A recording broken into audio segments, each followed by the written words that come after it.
Hello दोस्तों, expo classes में आपका स्वागत है। कैसे हैं आप? आशा करते हैं कि आप सब अच्छे होंगे, स्वस्थ होंगे, खुश होंगे।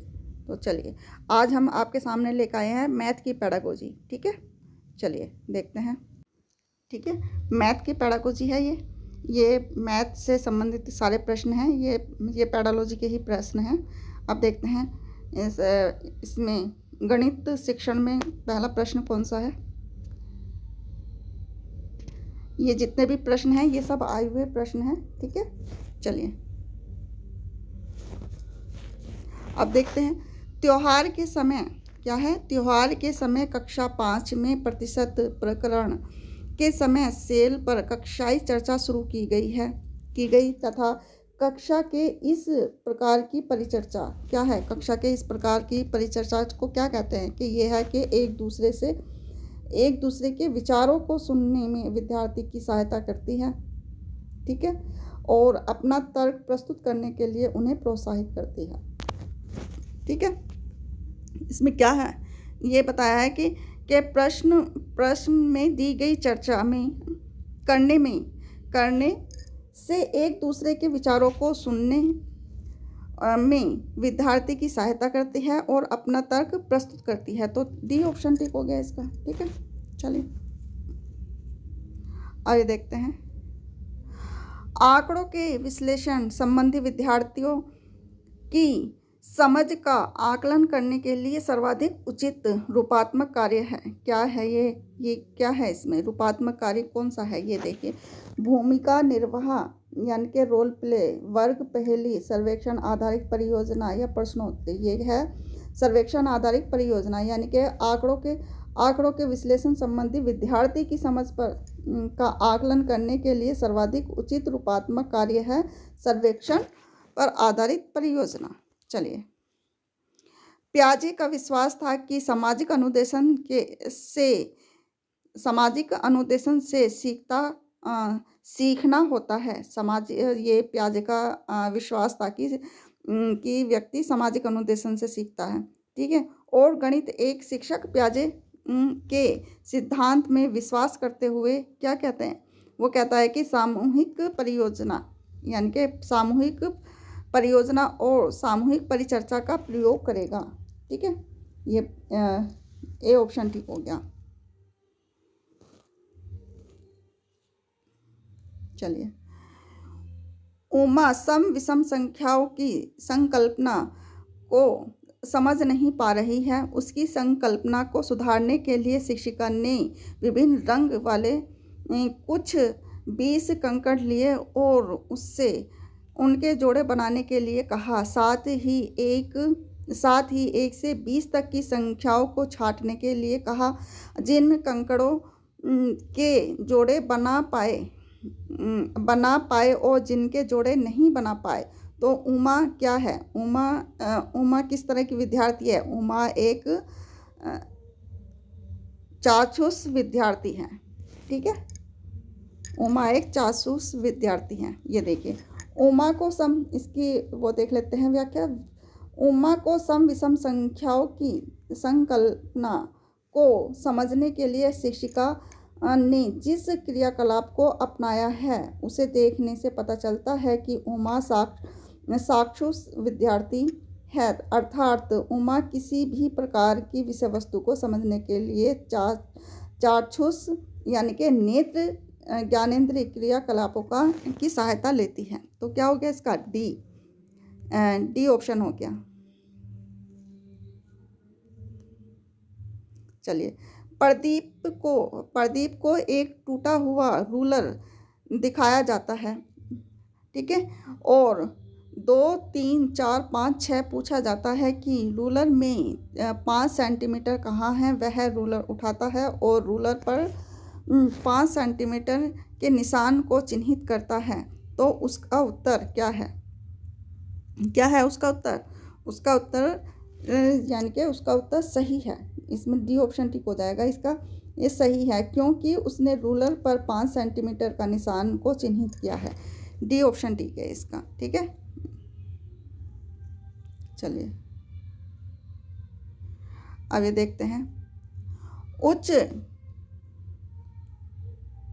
ये देखिए, उच्च क्रमीय चिंतन कौशल HOTS पर आधारित प्रश्न मांगते हैं। क्या मांगते हैं देखते हैं।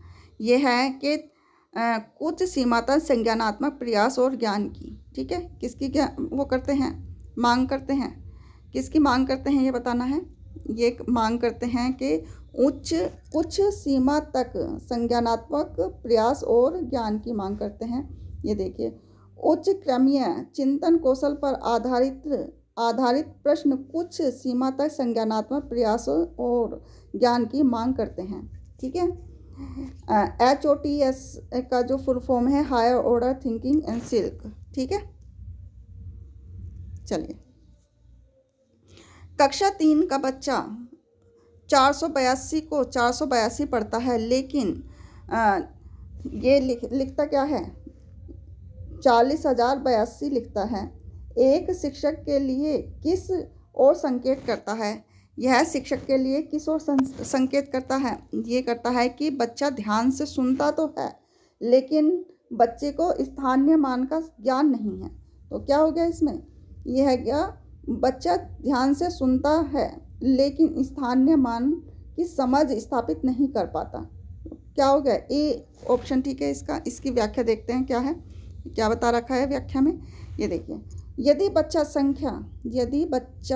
संख्या सही पढ़ता है परंतु लिखता गलत है, तो इसका तात्पर्य है कि बच्चा ध्यान से सुनता तो है परंतु स्थानीय मान का ज्ञान न होने के कारण वह लिख नहीं पाता, ठीक है। तो क्या हो गया इसका ए ऑप्शन ठीक हो गया। चलिए आगे चलते हैं। चलिए इसमें देखते हैं नेक्स्ट क्वेश्चन क्या पूछ रहा है। देखिए, शैलेजा विभिन्न तरीकों से संख्या को व्यक्त कर सकती है। उदाहरण के लिए 4 = 2 + 2 अथवा 4 = 1 + 3, ठीक है, आदि। वह संख्या की किस विकासात्मक अवस्था पर है, किस पर है, वह है संक्रिय अवस्था पर है, ठीक है। क्योंकि जब विद्यार्थी किसी संख्या को विभिन्न तरीके से व्यक्त करता है तो इससे ज्ञात होता है कि शिक्षार्थी संख्या की संक्रिय अवस्था की विकासात्मक अवस्था पर है। तो क्या हो गया इसका सी ऑप्शन ठीक है इसका, ठीक है। चलिए आगे चलते हैं। चलिए, किसी आयताकार बक्से की आंतरिक लंबाई, ठीक है, आंतरिक लंबाई, चौड़ाई तथा ऊंचाई क्रमशः 10 सेंटीमीटर, 8 सेंटीमीटर, 6 सेंटीमीटर है और 6,240 सेंटीमीटर घनों को पैक करने में कितने बक्सों की आवश्यकता होगी, ठीक है। ये बताना है कितने। तो क्या करना होगा हमें इसका पहले तो हमें इसकी आपस में गुणा करनी होगी। देखिए 10, ये देखिए 10 × 8 × 6, तो इसकी गुणा करने के बाद हमारा कितना आ गया 48, ठीक है। ये हो गया 6 × 8 = 48, फिर 48 को 10 से गुणा करेगी तो 480 आ जाएगा, ठीक है। ये 480 आ गया। और क्या इसमें क्या दे रखा है, इसमें दे रखा है कि 6,240 बटे 480। तो क्या हो गया, ये 0 से 0 चली गई, तो 48 से 624 को भाग देंगे तो क्या कितना आ जाएगा, ये आ जाएगा 1300 बक्से, वो 13 बक्से सॉरी। तो इसमें ए ऑप्शन ठीक हो गया, ठीक है, ये 13 बक्से आ गया। चलिए आगे चलते, अब देखते हैं इसमें निम्न में से कौन सा सही नहीं है। इसमें बताना है निम्न में से कौन सा सही नहीं है। ये देखिए, एक और आधा दर्जन, यानी कि एक दर्जन में कितना हो गया, एक दर्जन में हो गया 12 और आधा दर्जन में कितना हो गया, आधा दर्जन में हो गया 6। तो इसे हम प्लस कर लेंगे तो कितना आ जाएगा, हमारा आ जाएगा 18, ठीक है। तो ये पे 18 ये ठीक है हमारा। अब ये देखिए 1 मिलीलीटर में कितना, 1 मिलीलीटर कितना हो गया 0.1 सेंटीमीटर हो गया, ये भी ठीक है हमारा। अब ये देखिए एक पैसा कितना है, 1 रुपये का हमारा 1 पैसा हो गया 1 रुपये का कितना, 1 पैसा कितना हो गया, ये हो गया 0.01, ठीक है, ये हमारा इतना हो गया। लेकिन 1 लीटर में क्या है 3 लीटर और 30 मिलीलीटर, इसमें कितना ये हो जाएगा हमारा 3030 मिलीलीटर इसमें। तो क्या गलत क्या हो गया, सी ही गलत हो गया, क्योंकि 1 लीटर में कितना होता है, 1000 मिलीलीटर होता है। ठीक है, 1 लीटर में 1000 मिलीलीटर होता है। तो इसमें क्या हो गया, यहाँ 3000 हो गया, फिर प्लस उसमें 30 कर देंगे तो क्या हो गया, 3030 मिलीलीटर। तो इसकी व्याख्या देखते हैं, देखिए इसकी व्याख्या देखिए, यहाँ पे नीचे व्याख्या दी गई है। 1 लीटर 30 मिलीलीटर यानी कि 3030 मिलीलीटर होगा, न कि 330 मिलीलीटर। ठीक है, तो इसमें वही है 1000 मिलीलीटर, वो 1 लीटर में 1000 मिलीलीटर होता है। चलिए इसका सी ऑप्शन ठीक हो गया। चलिए आगे चलते हैं। चलिए ये देखिए, 12 10 12 को 12 से भाग करने पर शेषफल है कितना शेषफल आएगा, ये देख बताना है। अब इसमें देखिए 12 को 12 10 12 से भाग करने पर, ये देखिए 12 एकम 12 हो गया, 12 आ गया। ठीक है, यहाँ पे 1 आ गया, और फिर हमने 1 उतारा। ठीक है, यहाँ पे 0 लेने के लिए यहाँ पे हमने 0 लगा दी। ठीक है, 0 लगा दी, फिर दूसरा 1 उतारा, फिर यहाँ पे 1 0 लगा दी। ठीक है, 12 8 96, यहाँ पे 96 आ गया। ठीक है, और फिर कितना बचा, ये बचा हमारा, इससे माइनस करेंगे तो यहाँ पे 5, ऊपर से 2 हमने उतार लिया, तो कितना हो गया, 12 चौक 48 आ गया। तो कितना शेष बचा, ये हमारा शेष बचा 4। ठीक है, तो यहाँ पे आ गया सी ऑप्शन ठीक है, 4 शेष बचा हमारा। चलिए 4 और 1/3 समकोण ये बताना है। चलिए 4 और 1/3 समकोण में डिग्रियों की संख्या है कितनी है, ये बताना है। ये देखिए इसकी वो देखते हैं, 4 समकोण कितने होते हैं, समकोण 4 समकोण 90 डिग्री इंटू कितने हो गया हमारा 4, तो कितना, इससे गुणा करने पर हमारा आ जाएगा 360। ठीक है, यानी कि एक समकोण कितना हो गया, 90 डिग्री का हो गया हमारा, एक समकोण 90 डिग्री का होगा। और अगर 4 समकोण होंगे तो कितने होंगे, ये हो जाएंगे 360 डिग्री का। ठीक है, 9 चौक 36। ठीक है, 360 डिग्री का हो गया। अब 1/3 समकोण यानी कि 1/3 समकोण, इसमें से 90 का 1/3 ले लेंगे हम। 90 का 1/3 लेने के बाद हमारा कितना आ जाएगा, 30। ठीक है, अब यहाँ पे हमारा कितना, 1/4, ये देखिए 4 और 1/3 समकोण की डिग्रियाँ बतानी है, की संख्या बतानी है हमें। 4 समकोण की कितनी आ गई, 360 आ गई। ठीक है, 360 और 1/3 का कितना आ गया, 30 आ गया। तो ये 30 ले लिया हमने, अब इन्हें प्लस कर दिया था तो कितना हो गया, 390 हो गया, 390 डिग्री। तो हमारा 390 कितना है, डी ऑप्शन ठीक हो गया इसका। ठीक है, चलिए इसका डी ऑप्शन ठीक हो गया, 390। चलिए आगे चलते हैं। अब देखें, इसमें देखते हैं, हमीदा अपने विद्यार्थियों को गणितीय योग्यताओं को समृद्ध करने के लिए उन्हें सदा संख्या प्रतिरूप का अवलोकन करने और परिकल्पना बनाने देती है, उसे मतलब परिकल्पना बनाने को देती है, और वह बोर्ड पर निम्नलिखित समस्याएं लिखती है। ठीक है, और विद्यार्थियों से कहती है कि वे इसका उत्तर दें। जो समस्या है ये देखिए, 21 को 7 से भाग देना है, 2.1 को 0.7 से भाग देना है, ये समस्याएं हैं। ठीक है, ये समस्याएं हैं। अब ये देखिए, वह प्रश्नों के सेट के माध्यम से यह चाहती है कि विद्यार्थी यह अवलोकन कर सके कि क्या अवलोकन कर सकेंगे। ये देखिए, इसके ऑप्शन थोड़े छोटे कर लेते हैं ताकि दिख जाए हमें ठीक से। हाँ, ये देखिए, वह चाहते हैं कि, ये देखिए, वह देखिए, यह देखिए विद्यार्थी यह अवलोकन कर सकें, क्या कर सके, वह कर सके कि यदि भाजक एक यदि भाजक और भाज्य दोनों 10 की घात से बढ़ाए या घटाए जाएं तो भागफल समान रहता है। ठीक है, तो इसका बी ऑप्शन ठीक हो गया। यानी कि क्या हो गया इसमें, तो 10 की यदि भाजक और भाज्य दोनों की 10 की घात बढ़ाए जाए, तो अगर हम इसमें 10 की घात बढ़ाएंगे तो क्या होगा, इनका जो भागफल आ जाएगा वो हमारा समान आ जाएगा। ठीक है, अब ये देखें, इसकी व्याख्या देख लेते हैं।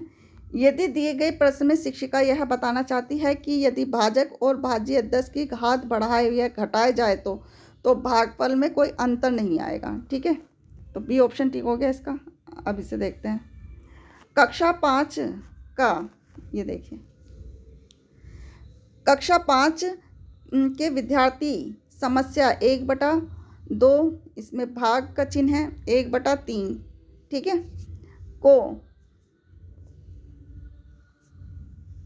सही तरीके से हल कर सकते थे, लेकिन वे इस समस्या का हल नहीं निकाल सकते कि आधे केक में कितने 1/3 केक के टुकड़े हैं।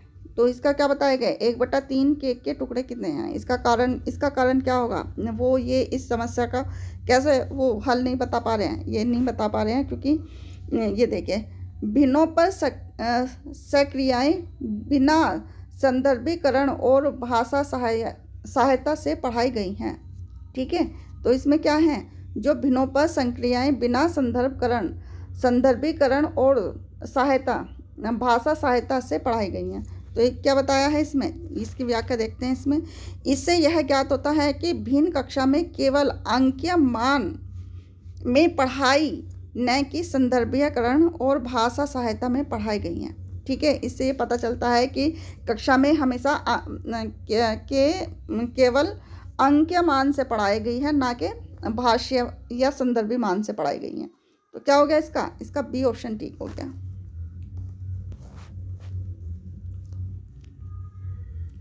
चलिए, कक्षा 3 में 2 अंकीय संख्याओं के, ये देखिए इसमें देखते हैं, यानी कि कक्षा 2 में 2 अंकीय संख्याओं के व्याकलन को प्रस्तुत करने के लिए शिक्षक निम्नलिखित चरणों का अनुगमन करता है। ठीक है, अब देखिए, पहले चरण में क्या है, स्थानीय मान व्यवस्था की समझ के साथ 2 अंकीय संख्याओं की पुनरावृत्ति होना। ठीक है, दूसरे चरण में क्या है, यह प्रदर्शित करने के लिए कि एक छोटी संख्या को बड़ी संख्या से घटाया जा सकता है, टैली चिन्हों का प्रयोग करना। ठीक है, और तीसरे चरण में है स्थानीय मान के प्रत्येक कॉलम के अंतर्गत संख्याओं के व्याकलन का अनुप्रयोग करना। तो इस स्थिति में शिक्षक डैश से पाठ का विकास कर रहा है। शिक्षक किसका विकास कर रहा है, ये बताना है। ये शिक्षक कर रहा है कि व्यवस्था संकल्पना, ये है इसमें व्यवस्था, संकल्पना, परिकल्पना, प्रक्रिया और संक्रिया। ठीक है, सी ऑप्शन ठीक हो गया इसका। ठीक है, कि इस स्थिति में शिक्षक व्यवस्था, संकल्पना, परिकलन, प्रक्रिया और संक्रिया, ठीक है, इनका क्या कर रहा है, ये इस पाठ का विकास कर रहा है। ठीक है, अब इसकी व्याख्या देख लेते हैं। दिए गए चरणों का अनुगमन करने के लिए यह क्रम प्राप्त होगा कि व्यवस्था, संकल्पना, परिकल्पना, ठीक है, परिकल्पना, प्रक्रिया और क्या है ये, संक्रिया। ठीक है, तो सी ऑप्शन ठीक है इसका। चलिए, विद्यार्थियों में ऊर्ध्वाधर सम्मुख कोणों के मध्य संबंध स्थापित करने के लिए कहा जाता है, लेकिन आकृतियां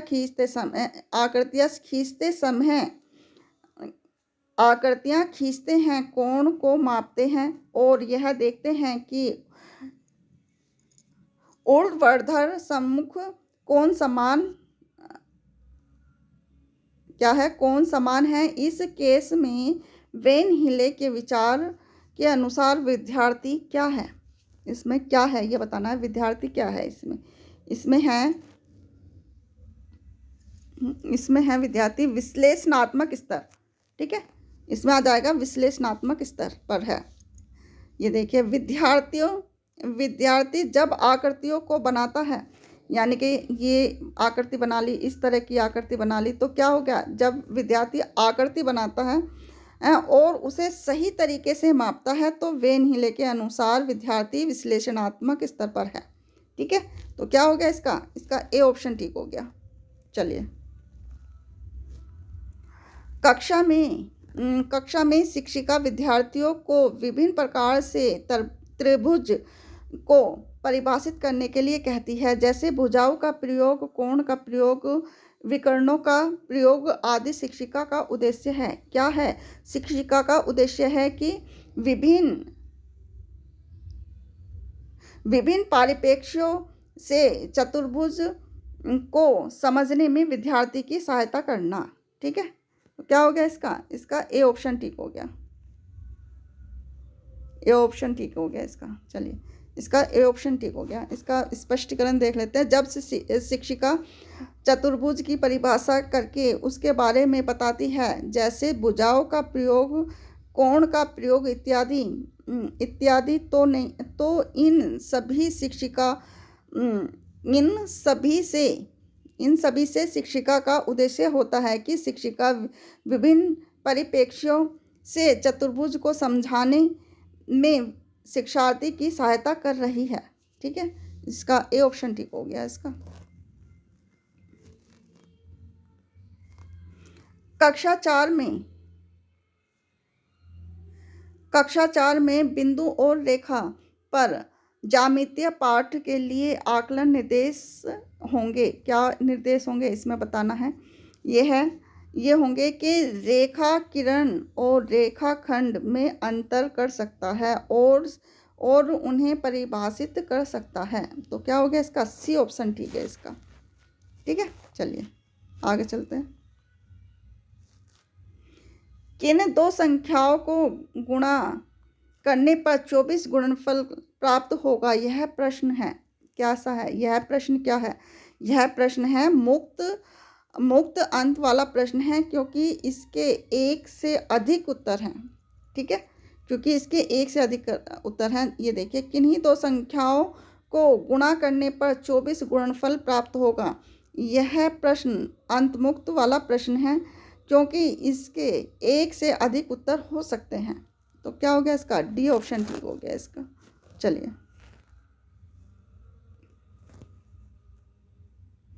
एक 10 मीटर वाले वर्गाकार कमरे फर्श की टाइल को ये जो है, ये क्या नाम, इसमें इसके ऑप्शन नहीं दे रखे हैं। ठीक है, इसलिए इस क्वेश्चन को छोड़ देते हैं, इसमें इसके ऑप्शन नहीं दे रखे हैं।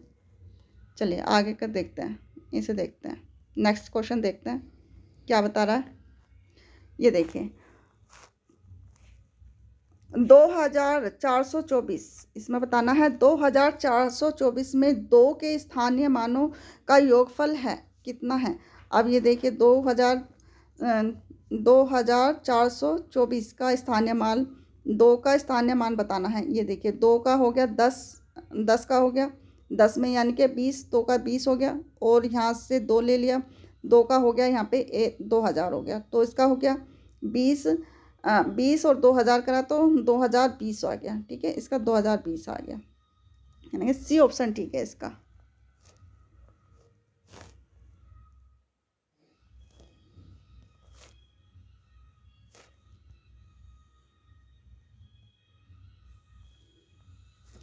चलिए, गुणनफल 40 गुना एक, मैं अभी क्या पढ़ रही हूँ। ये देखिए, गुणनफल 140 गुणा 101 में क्या जोड़ा जाए, जिससे कि क्या है 1441 प्राप्त हो जाए, यानी कि 14414 प्राप्त हो जाए। ठीक है, ये प्राप्त हो जाए, हमारा 14,414 प्राप्त हो जाए, ये बताना है। मान में क्या जोड़ा जाए, मान कितना हो गया, हमारा मान हो गया 140 मान हो गया, और जोड़ ये क्या कितना हो गया, ये 110 को हमें इसमें गुणा करी, गुणा करने पे हमारा कितना आ गया, हमारा आ गया 14,140 आ गया। ठीक है, ये हमारा 14,140 आ गया। तो फिर क्या, 14,140 प्लस एक्स को हमने जोड़ माना है कि हमें एक्स माना है, और फिर हमें इसे ये हमारा फिर कितना हमारा ये जो हमारा है 4,414, फिर हमने इसका ये हमारा ये आ गया है 4,414। फिर हमने क्या करा, इसको इससे माइनस कर दिया। ठीक है, जो हमारा यहाँ पे जो निकल के आया है वो हमारे जो हमारा ये है 4,414 से 4,140 को माइनस करेंगे तो हमारा कितना आ जाएगा, ये आ जाएगा हमारा 274। ठीक है, तो हमारा 274 आंसर ठीक हो जाएगा। चलिए, ये हमारा जो मैथ का पेडागोजी का ये लास्ट क्वेश्चन था। आशा करते हैं कि आपको वीडियो पसंद आई होगी। अगर आपको ज़रा भी यूज़फुल लगे तो प्लीज़ लाइक, शेयर और सब्सक्राइब ज़रूर कीजिएगा। मिलते हैं आगे नेक्स्ट ईवीएस के प्रैक्टिस सेट के साथ। तब तक के लिए खुश रहिए, धन्यवाद, स्वस्थ रहिए, धन्यवाद।